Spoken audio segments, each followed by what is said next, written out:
यदि आप SSC, railway या अदर किसी भी कॉम्पिटिटिव एग्ज़ाम की तैयारी कर रहे हो तो ये रीजनिंग का प्रैक्टिस सेट आपका बहुत काम आएगा। सभी क्वेश्चन प्रीवियस ईयर से लिया गया है जो SSC, CGL, CHSL, MTS, GD constable इन सभी परीक्षाओं में आ चुके हैं। एक एक सवाल को सॉल्व करके देखिए आखिर आप कितने समय में हल कर पाते हो। पहला सवाल देखिए, फाइंड द मिसिंग नंबर बोल रहे हैं। लुप्त संख्या ज्ञात करने वाला है। 3/4 का ग्रिड रीजनिंग है। यहाँ पर एक संख्या मिसिंग है, कौन सा अंक यहाँ पर आएगा उसे ही आपको आइडेंटिफाई करना है। सही आंसर को जानने से पहले ये समझना होता है कि ये सभी आपस में किस प्रकार कनेक्ट हो रहे हैं, तभी आप सही आंसर का पता लगा पाओगे। तो क्या आप बता पाओगे? और इस टाइप के बॉक्स वाले रीजनिंग में बहुत सारे लॉजिक से सवाल बनाए जाते हैं। कभी बाएं से दाएं हल होता है, कभी ऊपर से नीचे हल होता है, तो कभी किनारे और किनारे मिलकर बीच का अंक बनाते हैं। तो इसमें क्या लॉजिक है हम रिवील करते हैं। यहाँ ऊपर से नीचे की ओर हल हो रहा है। 7 को अगर हम 6 से गुना करेंगे तो ये 42 प्राप्त होगा। 7 छक्का 42 हो गया। 42 में अगर हम 55 को जोड़ेंगे तब जाकर 97 बनेगा भाई। उसी प्रकार यहाँ भी है। 9 में अगर हम 7 को गुना करेंगे तो 9 सत्ते ये 63 हो गया। अब 63 में अगर हम 10 को ऐड करेंगे तो 73 बनेगा। उसी प्रकार यहाँ तो आंसर को दिया है डायरेक्ट, हमें सिर्फ कौन से नंबर से गुना होगा उसे ही पहचानना है। तो अगर हम बड़ा नंबर से गुना करेंगे तो ऑलरेडी यहाँ पर 48 ऐड होगा, तो 2 से गुना करके देखते हैं। तो ये हो जाएगा 8 दूने 16 हो गया।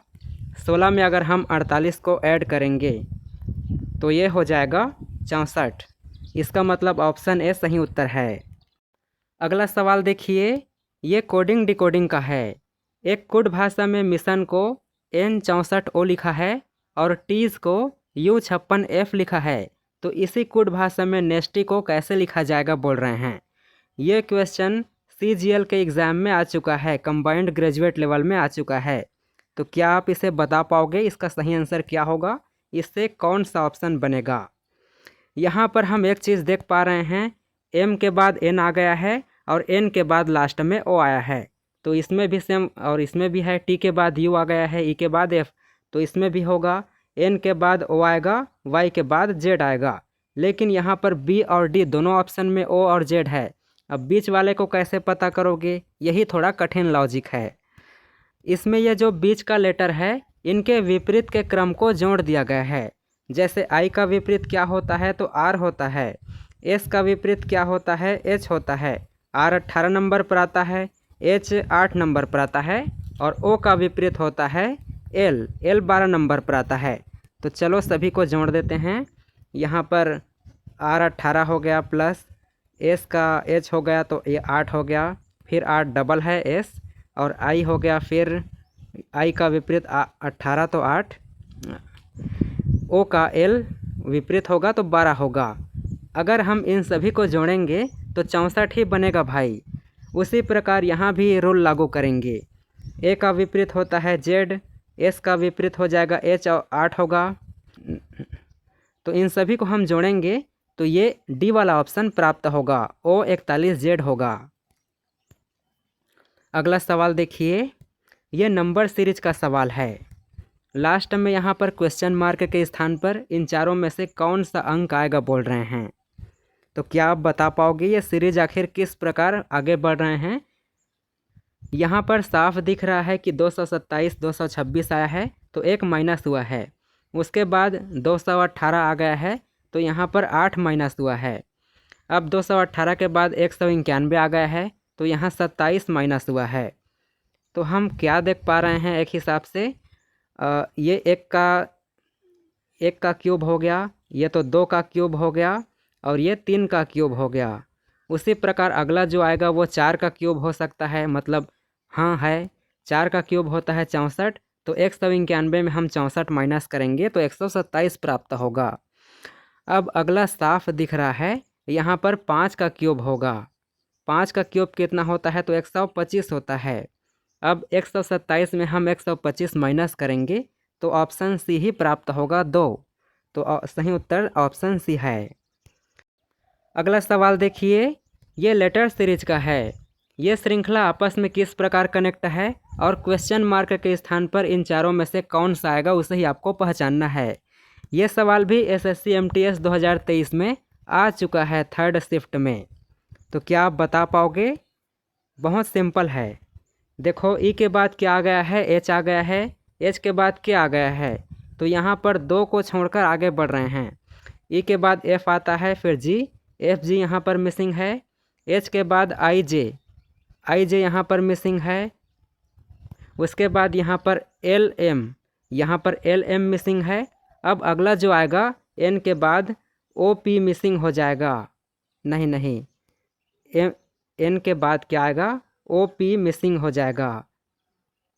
तो यहाँ पर अगला जो आएगा वो क्यू होगा। मतलब सीधा दिख रहा है ऑप्शन सी ही सही होगा।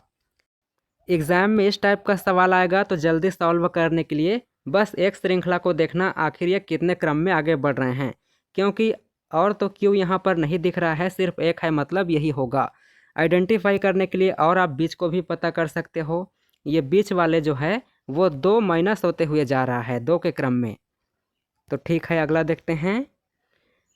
अलग शब्द का चयन करें बोल रहे हैं। यहाँ पर monitor, headphone, mouse, keyboard, Windows, printer, scanner, speaker, इनमें से कौन अलग है उसे ही आपको पहचानना होगा। तो साफ दिख रहा है भाई, हम जानते हैं ये सभी माउस, प्रिंटर, मॉनिटर ये सभी हार्डवेयर है, हम हाथ से छू सकते हैं। लेकिन ये जो विंडो है ये तो सॉफ्टवेयर है, कंप्यूटर के अंदर में होता है, तो यही एक अलग होगा, इसे हम हाथ से नहीं छू सकते हैं। अगला सवाल देखिए, ये दर्पण प्रतिबिंब ज्ञात करने वाला है। वैसे ये सवाल गलत है भाइयों। यहाँ पर जो आकृति है, ये जो आकृति है ए और सी का दोनों समान आकृति है, तो आप इसमें आइडेंटिफाई नहीं कर सकते हो, ये सवाल गलत है।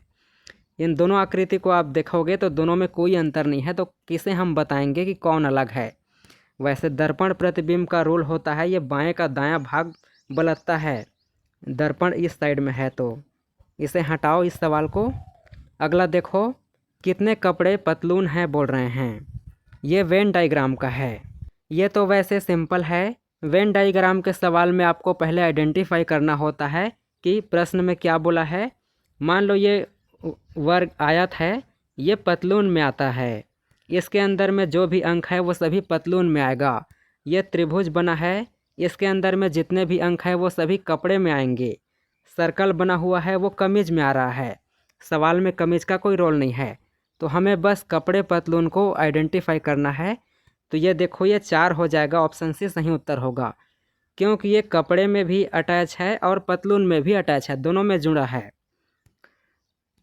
अगला सवाल देखते हैं। ये एनालॉजी का है, नंबर एनालॉजी का सवाल है, जो एसएससी CHSL 2023 में आ चुका है। तो क्या आप बता पाओगे? जैसा ये 20 का संबंध 1200 से है, 28 का संबंध है 2352 से है, तो 50 का संबंध है किससे होगा बोल रहे हैं। हमें यह समझना होगा कि ये सभी आपस में किस प्रकार कनेक्ट है। यहाँ पर अगर हम 2 का स्क्वायर कितना होता है तो 4 होता है, 4 को अगर हम 3 से गुना करेंगे तो 12 बन जाएगा, मतलब ठीक है। यहाँ पर 20 का स्क्वायर करके यहाँ 4 से गुना किया है तो ये 1200 हो गया है, ठीक है। अगर हम 28 का स्क्वायर करेंगे, 28 का स्क्वायर कितना होता है तो 783 होगा।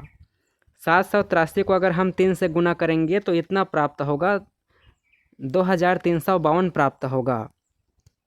अब अगला देखो 50 है, इसे सीधा 5 मानो, तो 5 का स्क्वायर होता है 25, 25 को अगर हम 3 से गुना करेंगे तो ये हो जाएगा, ऑप्शन बी वाला सही उत्तर होगा, मतलब 7500।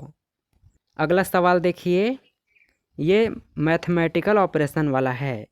मैथ रीजनिंग के सवाल में बहुत सारे लॉजिक होते हैं, तो इसमें क्या बोला है, ये जो चिन्ह हैं उनको समीकरण में सही रूप में व्यवस्थित करके इस समीकरण को हल करना है ताकि सही आंसर प्राप्त हो बोल रहे हैं।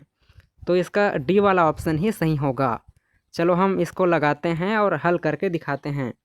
तो ये 56 हो जाएगा, डिवाइड 8 होगा, उसके बाद गुना है तो ये 4 हो जाएगा, फिर प्लस 7 होगा, बराबर यहाँ पर बराबर है 50 और यहाँ पर माइनस है तो ये -15 होगा। अब इसे बोर्ड मास नियम से हल कर देंगे। तो पहले डिवाइड होगा तो ये हो जाएगा 8 सत्ते 56, ये 7 हो जाएगा। फिर यहाँ पर 4 से गुना होगा तो डायरेक्ट हम इसे 28 लिख देते हैं, इसको हटाओ। फिर 7 करो बराबर 50 में हम 15 माइनस करेंगे तो ये 35 प्राप्त होगा। और यहाँ भी 28 में 7 को जोड़ेंगे तो 35, यहाँ पर 35 और 35 दोनों हिस्सों में आ रहा है, बायां और दायां दोनों में 35-35 आ रहा है, मतलब ऑप्शन डी वाला सही होगा। अगला सवाल देखिए, ये ब्लड रिलेशन वाला है। क्या बोला है? पी क्यू की पत्नी है, पी एस की माँ है, एस टी का बहन है, एल टी का भाई है, टी एम की पत्नी है, डी क्यू की माँ है। तो डी का एल से क्या संबंध है बोला है। डी का एल से संबंध ज्ञात करने के लिए बोला है। ये एसएससी CHSL में आ चुका है 2023 में। तो क्या आप बता पाओगे? घुमाव बहुत है इसमें। इस टाइप के सवाल को सॉल्व करने के लिए आपको पहले ये देखना, जो बड़ा है उसे पहले लिखो।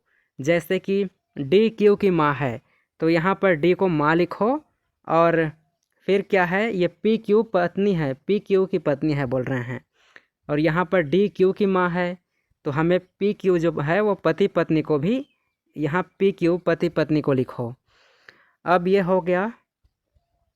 उसके बाद पी एस की माँ है तो ये पी हो गया, ये एस की माँ है। अब एस टी बहनें हैं तो इसके सामने में टी बहन हो गया, और यहाँ भी देखो एल टी का भाई है तो एल यहाँ लिखो, ये तीनों भाई बहन हो गए, भाई बहन हो गया। अब प्रश्न में बोला है कि ये एल का डी से क्या संबंध है, तो सीधा दिख रहा है एल पी का पिता है तो ये पिता के माता हो जाएंगे, मतलब ऑप्शन ए वाला सही होगा। अब ये आखिरी सवाल है, इस सवाल का जवाब आपको ही देना है। यहाँ पर त्रिभुज के 3 आकृति बने हुए हैं, इनमें नंबर लिखा हुआ है। देखो 2 3 4 बीच में 81 है, यहाँ 2 1 7 बीच में 100 है, यहाँ 2 1 9 बीच में क्वेश्चन मार्क है। तो इसी क्वेश्चन मार्क के स्थान पर इन चारों में से कौन सा अंक आएगा बोल रहे हैं।